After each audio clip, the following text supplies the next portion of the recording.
السلام علیکم ورحمۃ اللہ وبرکاتہ۔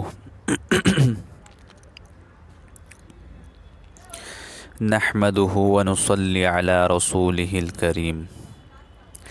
گناہ کسے کہتے ہیں؟ اللہ رب العزت کے حکم کے خلاف یا نبی صلی اللہ علیہ وسلم کی مبارک سنت کے خلاف یا دین میں کوئی نئی بات پیدا کرنا گناہ کہلاتا ہے۔ یہ گناہ انسان ظاہر اعضاء سے کرے یا باطن سے، مثلاً حسد، لالچ، جھوٹ، غیبت، کینہ، بغض وغیرہ، خلم کھلا کرے یا چھپا کر کرے، سب کچھ گناہ میں داخل ہے اور اس کو ہمیں چھوڑنے کا حکم دیا گیا ہے۔ ارشاد باری تعالی ہے، وَذَرُوا ظَاهِرَ الْإِثْمِ وَبَاطِنَهُ،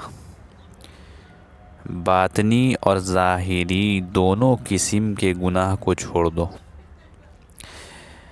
گناہ کی آغاز مکڑی کے جالے کی طرح کمزور ہوتا ہے اور انجام جہاز کی لنگر کی طرح مضبوط ہوتا ہے۔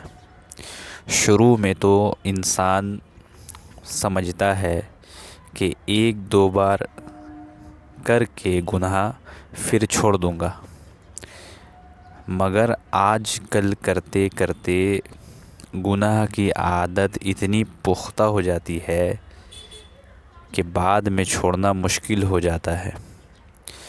گناہ آکاش بیل کی طرح ہوتا ہے جو انسان کو اپنی لپیٹ میں لے لیا کرتا ہے۔ آپ نے درختوں پر پیلی سی بیل دیکھی ہوگی، وہ اس پورے درخت کو اس طرح اپنے قابو میں لے لیتی ہے کہ درخت کی نشو و نما رک جاتی ہے۔ اسی طرح گناہ کرتے کرتے انسان کی روحانی نشو و نما رک جاتی ہے۔ گناہ کی مثال ناسور کی مانند ہے۔ ناسور اگر رہے تو تکلیف دیتا ہے اور اگر علاج نہ کرے تو بڑھتا ہی چلا جاتا ہے۔ یہ گناہ انسان کی روحانی لباس پر دھبا ہوتا ہے۔ جیسے انسان اپنے ظاہر کے لباس پر دھبا پسند نہیں کرتا، اسی طرح اللہ تبارک و تعالی انسان کی روحانی لباس پر دھبا پسند نہیں کرتے۔ ہر چیز میں کوئی نہ کوئی تاثیر ہوتی ہے۔ گناہ کے اندر یہ تاثیر ہے کہ اس سے انسان کو ندامت ملتی ہے۔ یوں سمجھ لیجئے کہ دو باتیں لوہے پر لکیر کی مانند ہیں۔ گناہ سے انسان کو ندامت ملتا ہے اور نیکی سے انسان کو سلامت ملتا ہے۔ اگر ایک انسان کتنا ہی کامیابی کے ساتھ گناہ کیوں نہ کرے، اسے کوئی سمجھانے والا اور منع کرنے والا نہ ہو، گویا گناہ کے تمام اسباب مہیا ہو اور وہ من مرضی سے گناہ کرے، پھر بھی گناہ اس شخص کے لیے دنیا اور آخرت کی ندامت کا باعث بنتا ہے۔ اس لیے ہمارے اکابر فرمایا کرتے تھے کہ مومن گناہ کو ایسے سمجھتا ہے جیسے کوئی بچھو ہوتا ہے۔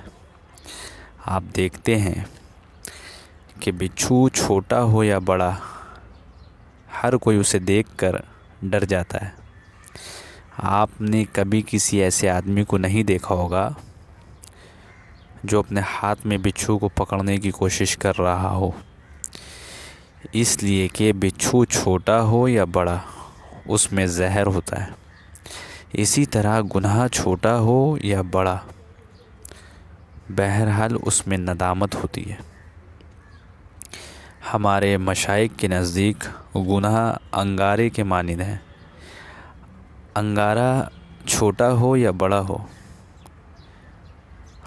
ہاتھ لگانے سے ہاتھ کو جلاتا ہے، اور چھوٹے انگارے سے اگر غفلت برتی جائے تو بعض اوقات بھڑک اٹھتا ہے اور آگ لگا دیتا ہے۔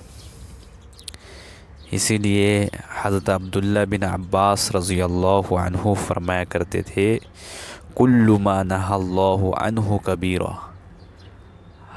ہر وہ کام جس کے کرنے سے اللہ نے منع کیا ہے وہ بہت بڑا وہ بڑا گناہ ہے، کبیرہ گناہ ہے، وہ بڑا گناہ ہے۔ شیطان انسان کی نگاہوں میں گناہوں کو ہلکا کر کے پیش کرتا ہے، یہ اس کا بڑا وار ہے۔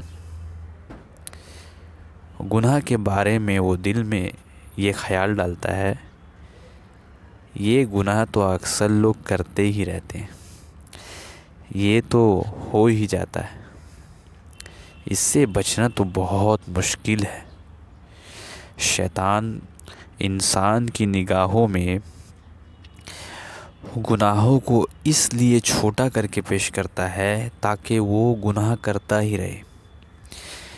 اس لیے فاسق گناہ کو ایسے سمجھتا ہے جیسے کوئی مکھی بیٹھی تھی اور اس کو اڑا دیا، جبکہ مومن بندہ گناہ کو ایسے سمجھتا ہے جیسے سر کے اوپر کوئی پہاڑ رکھ دیا گیا ہو۔